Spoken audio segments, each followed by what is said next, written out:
तो भैया से कह सब्र रखे, सब ठीक हो जाएगा। अरे तू ही कहना।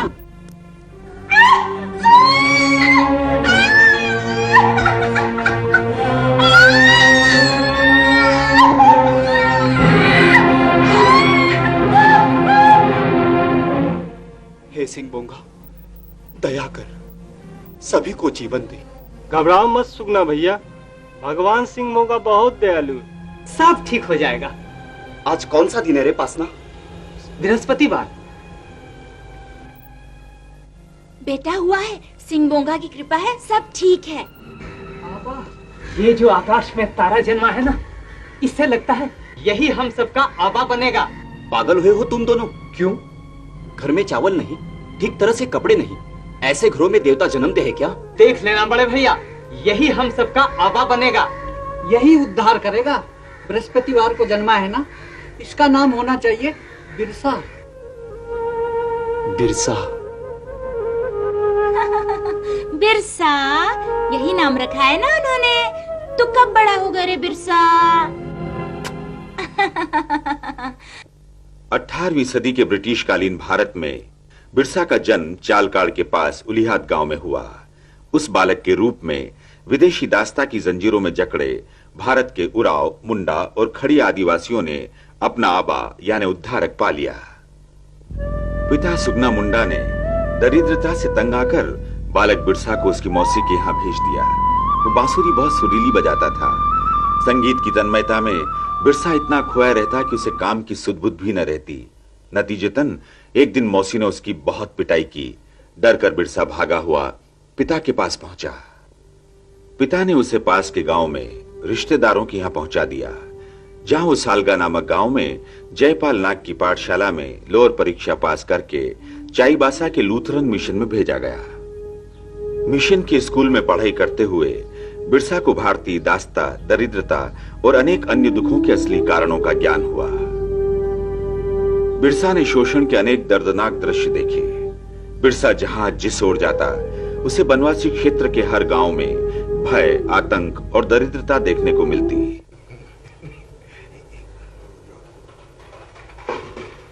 अबे ओए, साहब को बाहर तो आने दे।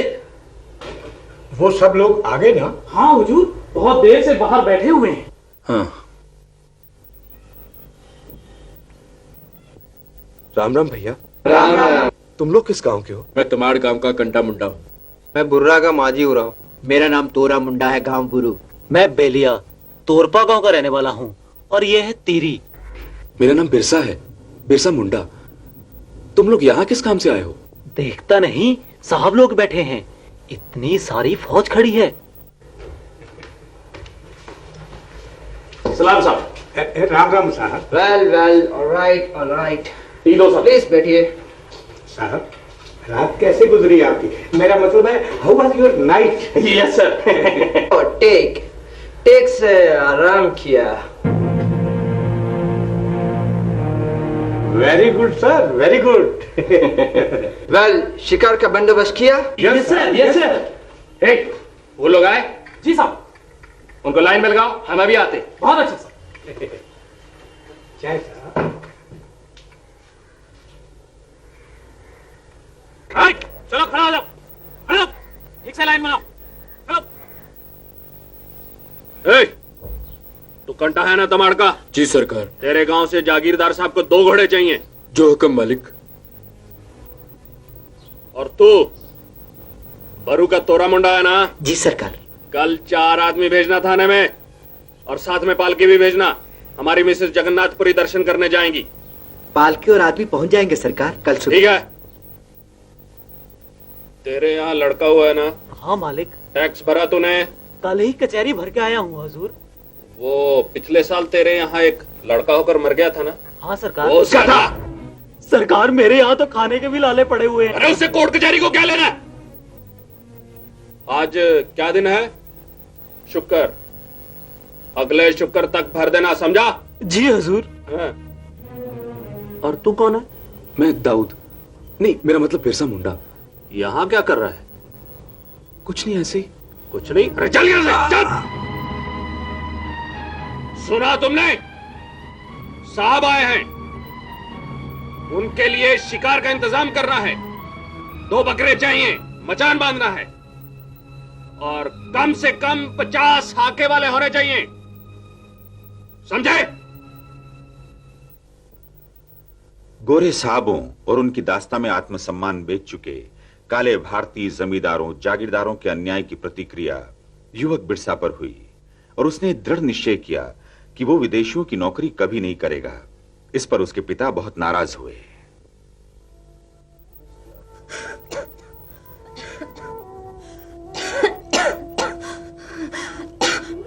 बिरसा,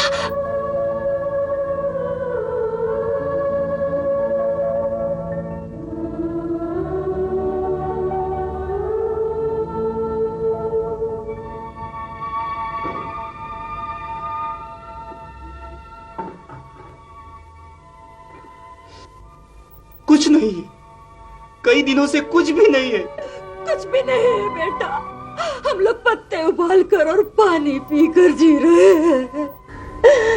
तू साहब की चाकरी क्यों नहीं कर लेता?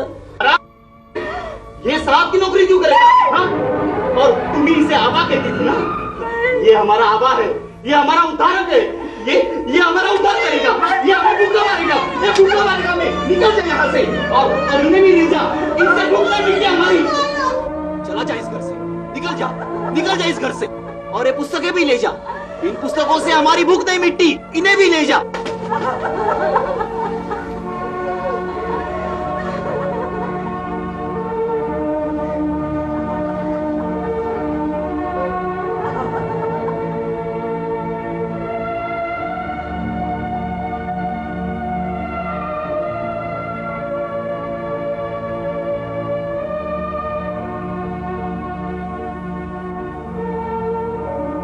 ये हालत सिर्फ बिरसा के घर की नहीं, हर आदिवासी घर की थी। उनकी जो सदियों से जमीन, फसलों और अपने गांवों के मालिक आप थे, पर ईस्ट इंडिया कंपनी ने उन्हें नष्ट कर जमींदार, जागीरदार, जज, कचहरी, जंगल के ठेकेदार और दलाल उन पर लाद दिए। बनवासी अपनी जमीन पर मालिक से नौकर हो गया। वो बेबसी, भूख, अंधविश्वासों और दमन के कारण एक सहमी, लाचार जिंदगी जीने लगा।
अरे गेती फावड़ा कहाँ गए? वो तो वहीं छूट गए। अरे चल लेके आ।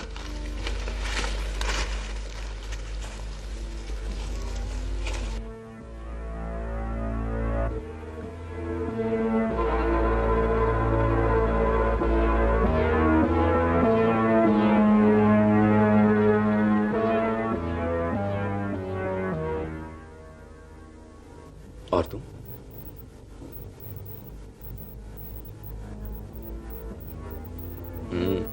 पेट भर के खाना है? लीजिए बाबा।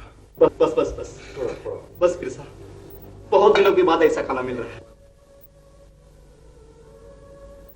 लो मां। बेटा, ये खाना तू कहाँ से लाया? भगवान सिंह बोंगा ने जिंदा आदमियों को ना मरने के लिए दिया है मां। वो ईश्वर है, बड़ा दयालु है वो। ना, ये पाप मत करना, ये खाना मत खाना। कैसा बाप रे दाना? पहले पूछो बिरसा से, कहां से लाया सब? क्या बेचा इसने? बोल रहे बिरसा, ये दाल, ये चावल, नमक कहां से लाया? ये सब सोचने की क्या जरूरत है? क्यों नहीं? क्या कहानी की कब्र खोद कर उसके गहने नहीं लाया तू? बोल। मुर्दे का धन। हाँ, मुर्दों का धन ही लाया हूं मैं, क्योंकि मुर्दों को ना धन की जरूरत होती, ना ही उन्हें भूख लगती है। भूख जिंदा लोगों को लगती है, इसलिए धन भी होनी चाहिए। सब लोग फेंको इसे, ये पागल ही नहीं नीच भी हो चुका है। अरे मेरा खून, इसने मुझे जी मुर्दे की जीव ढल के ला दी, बर्बाद कर दी मुझे, बर्बाद कर दिया मुझे। छोड़ो मुझे, निकल जाओ मेरे घर से, निकल जाओ, निकल जाओ मेरे घर से, निकल जाओ, चला जाए इस घर से, वापस मुंह मत दिखाना, निकल जाओ, निकल जाओ इस घर से, निकल जाओ इस घर से।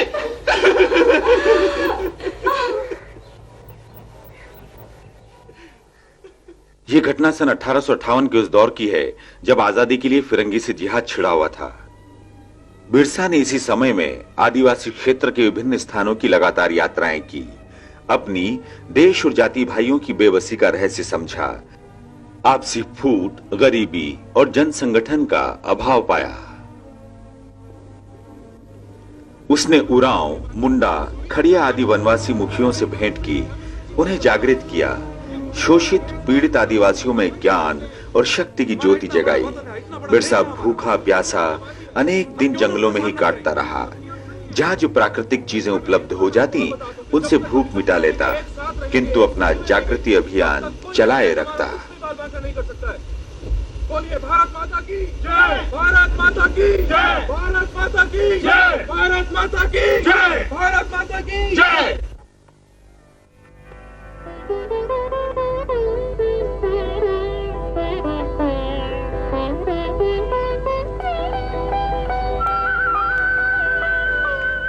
प्रणाम। पर आप? मेरा नाम आनंद पांडे, बंद गांव के जमींदार मनमोहन सिंह का मुंशी हूँ। तुम कौन हो बेटे? जी मैं बिरसा मुंडा। बिरसा मुंडा नाम सुना है तुम्हारा? इधर तुम ही गांव-गांव में आदिवासियों से मिल रहे हो ना? हाँ महाराज। तुम्हें लेकर मेरे यहाँ आने वाले लोग अक्सर बातें करते हैं। आओ मेरे साथ, यहाँ नीचे मेरा घर है। पर महाराज आप?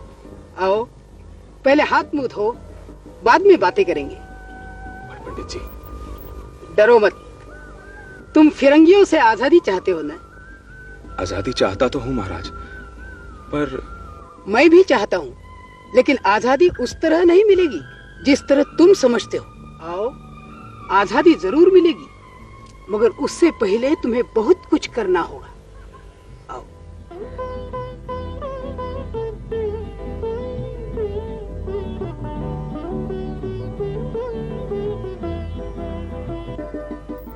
और इस तरह आनंद पांडे की संगति में बिरसा ने बहुत कुछ सीखा, समझा। यहीं उसने रामायण, महाभारत, गीता आदि धर्म ग्रंथों से संस्कृति और समाज की बुनियादी शिक्षा प्राप्त की। बिरसा गहन अध्ययन करता गया और इस अध्ययन के साथ साथ उसने स्वतंत्रता के लिए युद्ध करने के पहले आदिवासी समाज में वैचारिक जागृति पैदा करने पर विचार किया। बिरसा ने भारतीय धर्म ग्रंथों और दर्शन के अध्ययन के अतिरिक्त आयुर्वेदिक ज्ञान भी प्राप्त किया।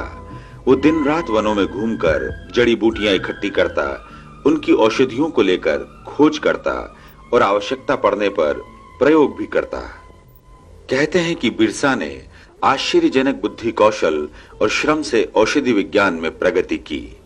वो बड़ी से बड़ी और पुरानी बीमारियों का इलाज करने की क्षमता प्राप्त कर चुका था।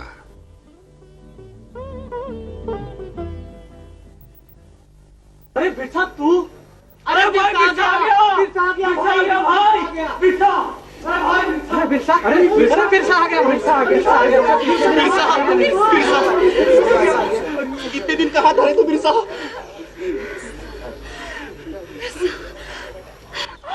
मेरा बेटा आ गया।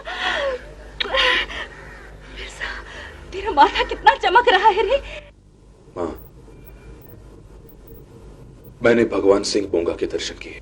सिंह बोंगा की, सिंह बोंगा की, सिंह बोंगा की जय हो। सच कैसा चमकता है तेरा चेहरा बिरसा। कुछ कहा तुझे सिंह बोंगा ने बिरसा?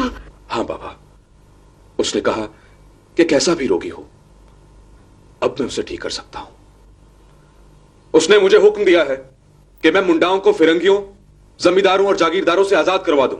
सिंह बोगा, तू बड़ा दयालु है। सुनो, सब ध्यान से सुनो। सिंह बोंगा ने कहा है कि अब मुंडा लोग कंपनी सरकार का हुक्म ना माने, पुलिस, मैजिस्ट्रेट साहब जागीरदार की बेगार ना करें। और अब अगर किसी ने ऐसा किया तो सिंह बोंगा उस पर नाराज होगा, उसका कोप होगा सब पर। नहीं करेंगे, आज से बेगार बिल्कुल नहीं करेंगे। बिल्कुल, हम सिंह बोगा को नाराज नहीं कर सकते। बिल्कुल नहीं कर सकते। बिरसा के मुंह से भगवान सिंह बोगा ही बोल रहे हैं। तब भगवान की तरफ से मैं आपसे कुछ वचन लेता हूं। क्या चाहिए? सिंह बोंगा एक है और वो दिव्य प्रकाश के रूप में दिखता है। वही सभी को बनाता है, पालता है और समाप्त कर देता है। सिंह बोंगा ही हमारा संरक्षक है, यह याद रखो। याद रहेगा। और यह भी याद रखो कि भूत प्रेत नहीं होते, उन्हें मत मानो।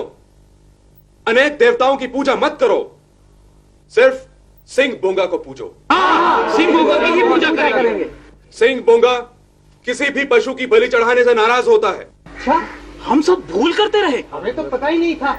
हाँ हाँ, लेकिन अब नहीं करेंगे। बिरसा कहता है तो आप नहीं करेंगे। नहीं करेंगे। और सुनो, देवताओं की पूजा सिर्फ चावल और पाई से करोगे। और कसम लो कि गाय की सेवा करोगे, सब पशु प्राणियों पर दया रखोगे। कसम लेते हैं। सदा शाकाहारी भोजन करोगे, मांस नहीं खाओगे, नहीं खाएंगे। मदिरा पान नहीं करोगे। सिंह बोगा कहता है तो नहीं करेंगे। तुम लोग अपने अपने घर साफ सुथरे रखोगे, सादा कपड़े पहनोगे, शुद्धता के लिए घर पर सफेद झंडी लहराओगे, बड़े बूढ़ों का आदर करोगे और अपने घर में एक तुलसी का पौधा जरूर लगाओगे। ना कभी झूठ बोलोगे और ना कभी चोरी करोगे। ऐसा ही होगा बिरसा, अब हम सब ऐसा ही करेंगे। ऐसा ही करेंगे। एकजुट रहोगे और कभी आपस में लड़ोगे नहीं, और अपने फैसले हमेशा पंचायत से ही करवाओगे। फैसले तो पंचायत से ही होने चाहिए। पवित्र यज्ञोपवीत पहनोगे और सदा नहाकर ही भोजन करोगे। नहाना तो चाहिए ही। हर बृहस्पतिवार को छुट्टी रखोगे और अपना समय जप और ध्यान में बिताओगे। ऐसा ही होगा। तब एक दिन तुम जरूर फिरंगियों की कैद से आजाद हो जाओगे। बस थोड़े दिन इंतजार करना होगा। बिरसा में उनके भगवान सिंह बोंगा की तरह अनेक अद्भुत शक्तियां आ गई। बिरसा के पास दूर दूर आदिवासी गांवों से लोग आने लगे, रोगी, पीड़ित और लाचार। वो उन्हें दवाएं देता, उनकी जांच परख करता और फिर ये औषधियां आश्चर्यजनक प्रभाव दिखाकर रोगियों को ठीक कर देती। छोटा नागपुर क्षेत्र के दूर दराज गांवों से हजारों की तादाद में लोग उसके पास आने लगे थे, कोई इलाज कराने, कोई दर्शन करने।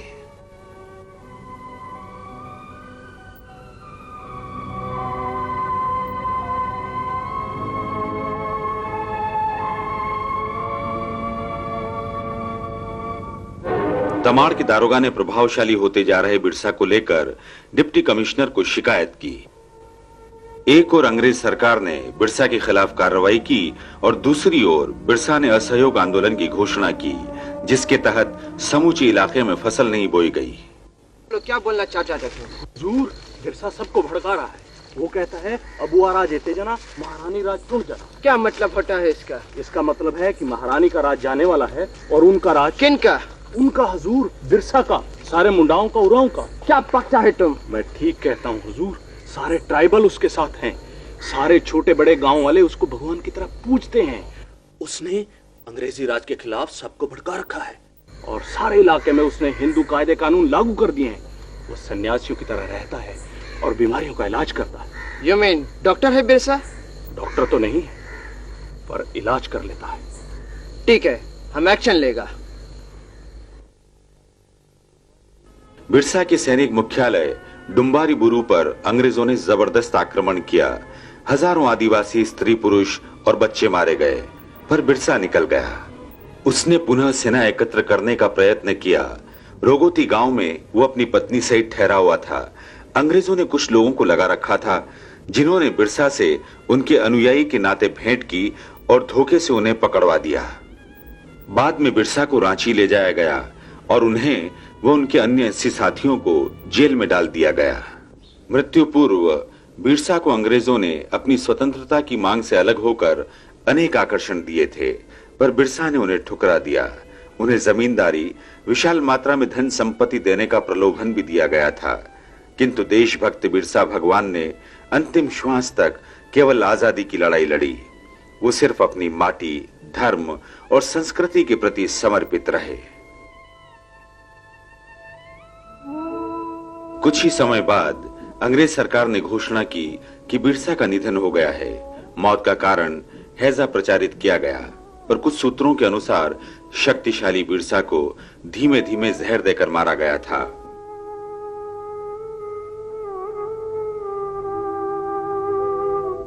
आज तक छोटा नागपुर क्षेत्र के असंख्य आदिवासियों में बिरसा को ईश्वर रूप में पूजा जाता है।